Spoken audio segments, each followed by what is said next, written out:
All right, good noon-ish, people's brothers and sisters. We are in Proverbs 29. Normally, I'd be starting over because it's the first of the month of March, but since February, here we go again. Darn it! This is my second time doing this. February, I can't say February. It's the second month of the year. It's not over yet this month, so we're going to continue on in Proverbs till we're done with the end of Proverbs. Then we're going to start in March, whichever date it is, and we'll go from there. This morning, we are in chapter 29, and verse 2 stood out. Solomon writes this: When the righteous are in authority, the people rejoice. But when a wicked man rules, the people groan.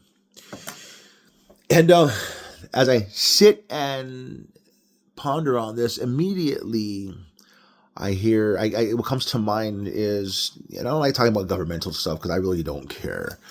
I don't care because it doesn't matter. What's going to happen in the Bible is going to happen in the Bible. And it has nothing to do with the U.S. and whatever president or leader we have.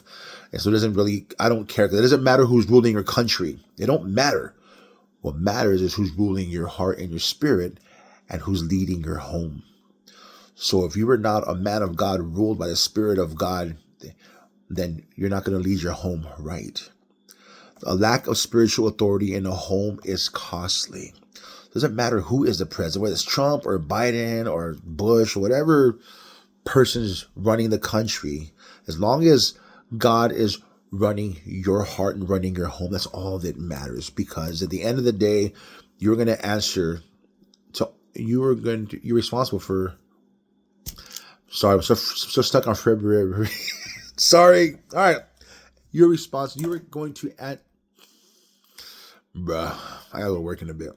Anywho, this portion of scripture. When the righteous are in authority, the people rejoice. But when a wicked man rules, people groan. The righteous in authority, talking about happiness and all that. When I read this verse this morning, again, I keep referencing 1 Kings chapter 10 when Solomon and the Queen of Sheba were having dinner. The Queen of Sheba came because she heard about Solomon's wisdom and she wanted to sit there and try to trip him up, but she saw all the things that he had possessed due to the wisdom that God had given him, and all the kings of the world had reverenced him and came pay homage and gave him spices from all over the world, precious stones, different apes and animals. So Solomon had it all that the world could, the world had to offer. God gave it to Solomon, and it was under his kingdom. And as she was having dinner with him, seeing his servants, she says this: "Happy are your men, and happy are these your servants who stand continually before you and hear your wisdom." 1 Kings 10 verse 8. Happy are they. He is a righteous king who is leading. And because he is leading righteously, even his servants, those who are under him, his slaves, are happy to serve him because he's leading the kingdom filled with the Spirit of God in wisdom. So when he says here, when the righteous are in authority, the people rejoice. When you have a good leader, whether it's under your household, whether it's at your job, whether it's in your country, people will rejoice. When people are following a wicked leader or someone who's not leading righteously, they're going to groan and complain. Remember that. People are going to groan and complain. So it is accurate to say, if you are a bad leader, if you are a bad supervisor, if you are a bad lead, people are not going to rejoice. They're not going to want to go to work and serve. I happen to have a good crew I work with, from coworkers to the leaders above me. And I love going to work and being a janitor. It is an honor to work for them. It is an honor to clean the facility for them, because what I do not only reflects God, but it reflects my leadership, those above me. I'm doing it first of all, because God gave me this job and I love it. But also it shows my boss that he has a good crew because he's a good leader. And it shows his boss that the facility is clean because of the leadership of the crew that he has. The leadership of the crew that he has. And it shows the boss's boss. Again, it's just that, the people that are leading above me are good people. So why would I want to cut corners and make them look bad and make myself look bad? When the righteous are in authority, the people rejoice. But when a wicked man rules, the people groan.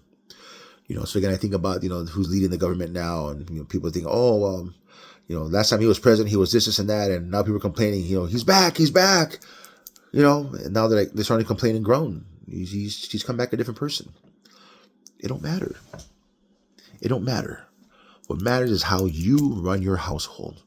What matters is who you are following in spirit. And I'm going to stop right there, brothers and sisters. I can go on and rant and rave about that, but look at Solomon. Solomon was a leader. Not only was he leading in the spirit, but he was leading the people of the world. Everyone in the world knew who he was. And happy were the people who were in the midst of him and those who served him, because they heard his wisdom continually. Will there ever be a leader of our country that will speak godly wisdom and insight? I don't know. But it don't matter. What matters is how you lead your house. Brothers and sisters, much love to you all. Peace be with you. I hope this made sense.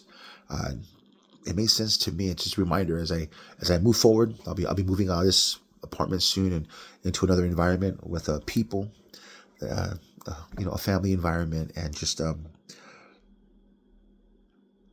it's time to walk in wisdom and share the love of God and speak wisdom so that they can be happy. We can all be happy living together. Peace be with you all. May the joy of the Lord be your strength. Remember, choose wisdom over the world. God bless.